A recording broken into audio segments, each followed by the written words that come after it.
12ನೇ ಶತಮಾನದಲ್ಲಿ ರಚನೆಯಾದಂತಹ ವಚನ ಸಾಹಿತ್ಯ ಇವತ್ತು 21ನೇ ಶತಮಾನವನ್ನು ಮುಗಿಸುವ ಈ ಸಂದರ್ಭದಲ್ಲಿ ನಾವೆಲ್ಲರೂ ಬದುಕ್ತಾ ಇರತಕ್ಕಂಥ ನಮ್ಮ ಬದುಕಿನ ದಾರಿಗೆ ಅದು ಹೇಗೆ ಮೌಲ್ಯಯುತವಾಗಿ ಬೆಳಕನ್ನು ಚೆಲ್ತದೆ, ಅದು ಹೇಗೆ ದಾರಿದೀಪಗಳಾಗಿ ಇನ್ನೂ ಉಳ್ಕೊಂಡಿದೆ ಅಂದರೆ ಅದು ವಚನ ಸಾಹಿತ್ಯಕ್ಕಿರ್ತಕ್ಕಂತಹ ಒಂದು ಅದ್ಭುತ ಅದಮ್ಯ ಶಕ್ತಿ ಅಂತ ಹೇಳ್ಬೋದು. ವ್ಯಕ್ತಿಗಳ ಪರಿವರ್ತನೆಯೇ ಸಮಾಜದ ಪರಿವರ್ತನೆ ಅನ್ನೋದನ್ನ ಶರಣರು ತಮ್ಮ ಚಿಂತನೆಗಳ ಮೂಲಕ, ತಮ್ಮ ನಡೆ ನುಡಿಗಳ ಮೂಲಕ ಸಾಕ್ಷೀಕರಿಸಿದ್ರು. ಆದರೆ ಪ್ರಸ್ತುತ ಸನ್ನಿವೇಶದಲ್ಲಿ ನಡೀತಾ ಇರೋದಾದ್ರೂ ಏನು?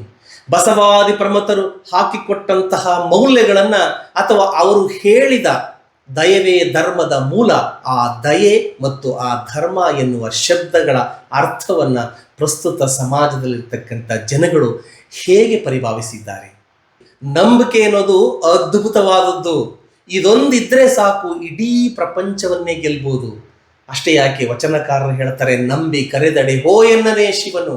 ನಾವು ನಂಬಿ ಕರೆದ್ರೆ ಸಾಕ್ಷಾತ್ ಭಗವಂತನೇ ಬಂದ್ಬಿಡ್ತಾನೆ ಅಂತ ನಮ್ಮ ವಚನಕಾರರು ಹೇಳ್ತಾರೆ.